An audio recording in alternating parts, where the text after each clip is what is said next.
Ravi Prakash Siliconandhra hospital Kuchipudi super speciality వైద్య సేవలు పూర్తిగా ఉచితం. విశాఖలో రాజకీయ పరిణామాలు మారుతున్నాయా? కార్పొరేటర్స్ అందరూ టీడీపీకి వస్తున్నారా అనే దానికి టీడీపీ నాయకులు సీతంరాజు సుధాకర్ మనతో పాటు ఉన్నారు.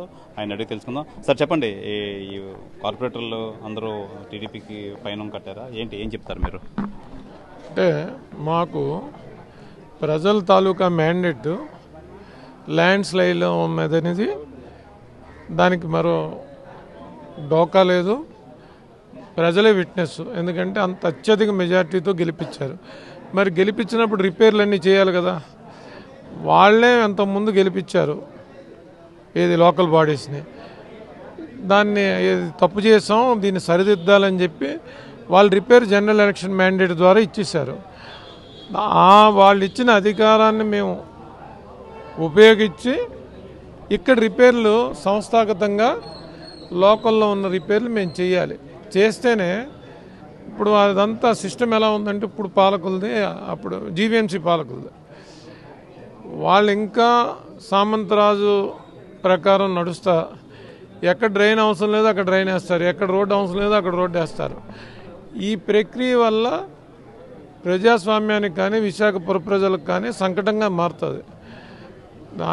మీకు మ్యాండేట్ ఇస్తే మీరేం చేస్తున్నారు, సోద్యం చేస్తున్నారనే ప్రజలు భావించే లోపే మనం దానికి దిద్దుబాటు చర్యలు చేయాలి. ఆ దిద్దుబాటు చర్యల్లో భాగంగానే ఈ తాలూకా మార్పులు చేర్పులు చేరికలు కూడికలు ఇవన్నీ దీనిలో భాగమే. సో ఆ భాగం అనుసారం మేము ముందు నుంచి చెప్తున్నాం కదా, కొన్ని ప్రక్షాళన చేయాలి, మార్పులు జరగాలి, మేయర్ మార్పు జరుగుతుందని చెప్పాము. అదే మళ్ళీ ఇంకోసారి పునరుద్ధరిస్తున్నాం. ప్రతిపక్ష కార్పొరేటర్లు అందరూ ఇప్పుడు టీడీపీ వైపు చూస్తున్నారా? ఏమంటారు ఈ విషయంపై? ఖచ్చితంగా వారు చూడడం, అందులో మేము సెలెక్టివ్గా కొంతమందినే మేము తీసుకుంటున్నాం. మరీ భ్రష్టు పట్టిపోతే వారు వచ్చినా మేము తీసుకోం, మేము అసలు తీసుకోం. మా అంతటి మేము తీసుకోం, వారు వచ్చినా కానీ మేము తీసుకోం.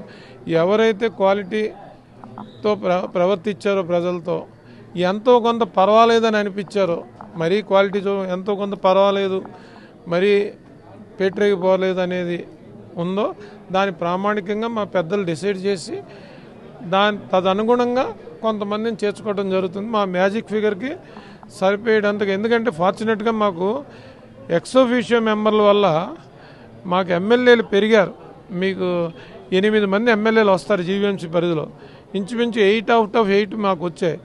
ఆల్రెడీ 2 ఎమ్మెల్సీలు ఉన్నారు. ఎంపీలు కూడా మాకు 2 ఎంపీలు ఉన్నారు.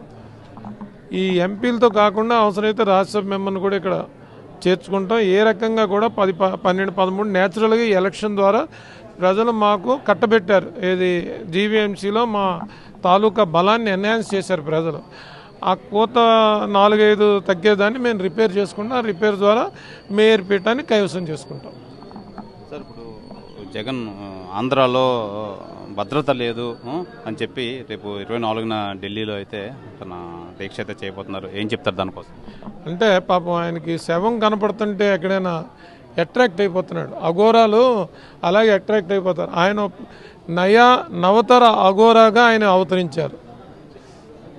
అది దాన్ని ఎవరు ఏం చేయలేము. ఎందుకంటే అదొక ఆయన అట్రాక్షన్, న్యాచురల్గా ఆయన అట్రాక్ట్ అయిపోతున్నారు దానికి. దాన్ని మీరు పాత భాషలో అయితే శవరాజకీయం అంటారు. మేము ఆయన నవతర అఘోరగా మేము అభివర్ణిస్తున్నాం. సార్ చెప్పండి, మీరేం చెప్తారు? సార్ 100% కూడా ప్రజాప్రతినిధులుగా ప్రజలందరూ కూడా మమ్మల్ని రిప్రజెంటేషన్ చేసి మమ్మల్ని జీవీఎంసీ కౌన్సిల్కి పంపించినప్పటికీ కూడా ఏ రోజు కూడా స్వపక్షంలో ఉన్నా సరే విపక్షంలాగే ఆ వాళ్ళకి అంటే కళ్ళు కమిషన్లతో పైర్లు కమ్మేశాయి. అవసరం ఉన్న చోట, జనం ఉన్న చోట, జన సమూహం ఉన్న చోట వీధి రోడ్లు కానివ్వండి, వీధి డ్రైన్లు కానివ్వండి, ఏమైనా సరే కల్వర్ట్లు ఏర్పాటు చేయమని చెప్పి మేము ఎప్పుడు రిప్రజెంటేషన్ ఇచ్చినా సరే మా మేయర్ గారు కానివ్వండి, అలాగే స్థానిక సామంతరాజు కానివ్వండి, ఇక్కడ పక్కన పెట్టేసే వ్యవస్థని భ్రష్టు పట్టించడం జరిగింది.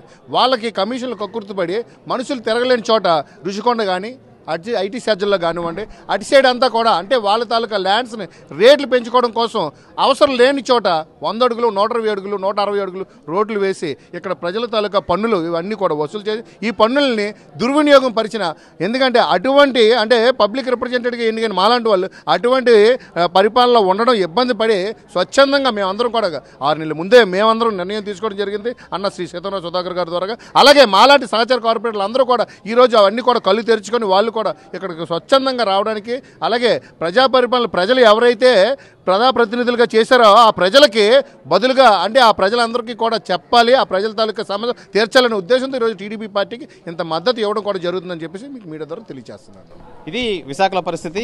ఎవరైతే నాన్ టీడీపీ కార్పొరేటర్స్ ఉన్నారో, ఎవరైతే ఆసక్తి చూపిస్తున్నారో అందరినీ తీసుకోకుండా ఎవరైతే డిసిప్లిన్గా అయితే ఉన్నారో వాళ్ళని పార్టీలోకి ఆహ్వానించే పరిస్థితి అయితే ఉందని చెప్పి టీడీపీ నేతలు అయితే తెలియజేస్తున్నారు. కెమెరామెన్ అజయ్తో శివరామకృష్ణ టీవీ విశాఖపట్నం నుంచి.